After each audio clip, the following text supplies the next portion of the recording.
Alright, so welcome back guys to another video, and today we're gonna take a look at YouTube Music.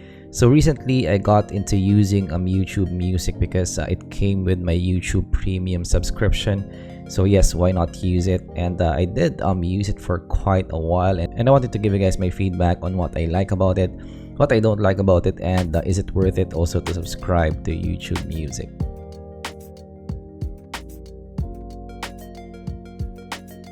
Right, first let's start out with the things that I like about it and what separates it from Spotify and also Deezer.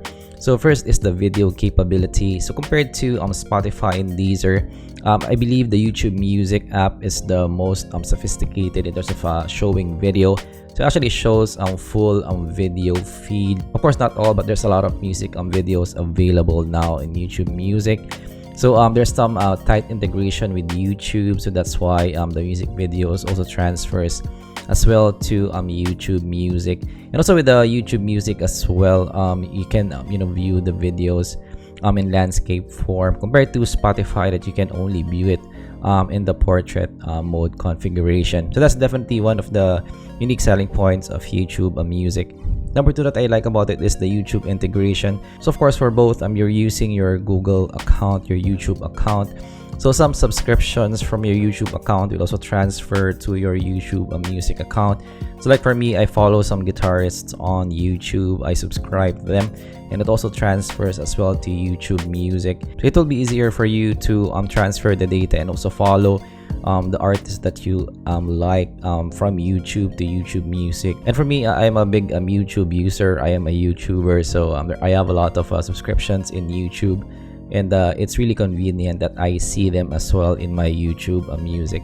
So next that I like about YouTube Music is smart downloads. So definitely compared to Spotify and Deezer, YouTube Music is made by Google, and they do have some advantages in terms of smart features.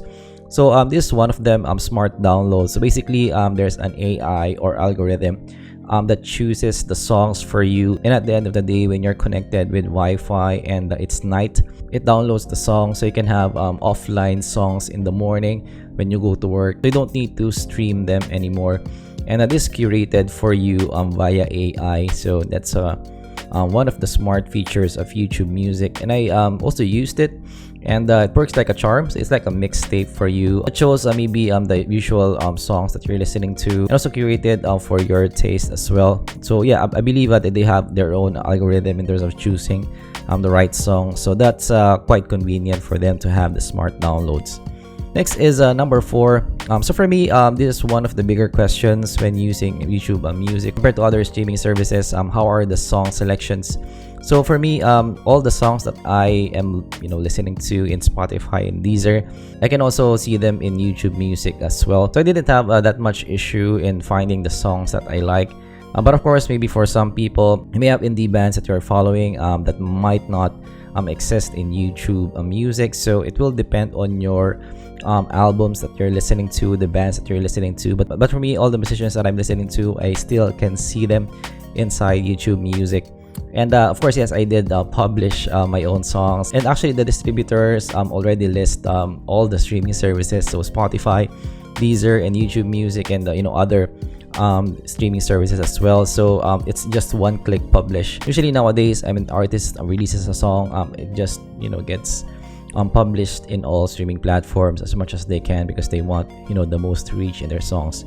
So yeah, I didn't have an issue with finding the songs that I am looking for in YouTube Music, so that's okay. All right, last but not the least is the price. This is one of the major things that I like about this. This is one of the cheapest ones because this is included in your YouTube Premium. So YouTube Premium is around $2 to $3 in my area, which includes no ads YouTube. So that's really a big deal for me because I watch a lot of YouTube, and of course YouTube Music as well. So for $3, no ads YouTube, and also YouTube Music. So if you're gonna maybe calculate that, maybe the YouTube Music is maybe around $1 to $2. So definitely a great value there. One of the cheapest streaming services that you can get. So definitely in terms of the price, really great value for me in terms of using YouTube Music, and it still has all the songs that I need. So really good value.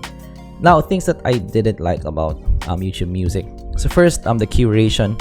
of the songs is not as good as Spotify. So for me, Spotify still has better choices of songs. The playlists there are better. It's just a more kind of mature platform. So yes, definitely in terms of the curation, the playlist, Spotify is still better for me. And number two, the audio quality is not as good as your Deezer or Tidal. So they don't have lossless in this one. So they do have up to around 320k. So 320k is similar to Spotify's in terms of the sound quality. But yes, definitely I would prefer to have lossless flat in this regard. So Tidal and Deezer, if you still want the utmost sound quality, those two are still your pick. Number three, the UX for me is not the best. So the app design is still not the best for me. So Spotify for me is still better. Actually, Deezer is maybe similar to YouTube Music, but yeah, I do find YouTube Music is still not that kind of mature. I mean, you can find what you need, but not as intuitive as your Spotify. The images that they use in their playlist, the buttons that they use is still not as engaging as Spotify. So it's quite easier to search for the things that you like in Spotify compared to YouTube Music, because yes, the images, the graphics is just more mature in the Spotify platform. Number four that I don't like about YouTube Music is it doesn't have a desktop app. So desktop app is really important for me in Spotify. I do use the desktop app all the time, especially when I'm working outside. I want to download the songs at home and then bring it outside, offline playback, so there's no streaming bandwidth that's needed. So no desktop app, that's kind of a bummer for sure. Number five, since there's fewer people in YouTube Music compared to maybe Spotify, the user-generated playlist is still not as mature. Definitely, there's a lot more playlists in Spotify, and yeah, it's more engaging. The social component there, the user-generated content, still better in Spotify. Right, so those are my pros and cons. So do I think that YouTube Music is worth it? If I don't think of YouTube Premium, will I get it over Spotify and Deezer? I would say no. For curation, I still like Spotify. And also for the sound quality, I still like Deezer or Tidal. So yes, for me, it will depend on you. Again, if you have already YouTube Premium, if you're gonna subscribe there anyways, you're gonna be okay with YouTube Music. And if you do like videos in your songs, in your streaming platform, YouTube Music can be your pick as well. But otherwise, you should go with either Spotify or Deezer. So that's my look in YouTube Music. I just want to share with you guys my experience in this platform, because actually I haven't heard a lot of this platform. I'm not sure there are some of you who's using YouTube Music as well. Let me know down in the comments below. And if you did learn something, leave a like and subscribe for more content like this in the future. And also, I did make a new Patreon page, guys. So if you want to support the channel and what I am doing here in zpolt, you should try to support me there. That will be really a big help in making the channel move forward. So that's our video for today. If you learned something, leave a like and subscribe for more content like this in the future. And I'm gonna see you guys in the next video. Goodbye.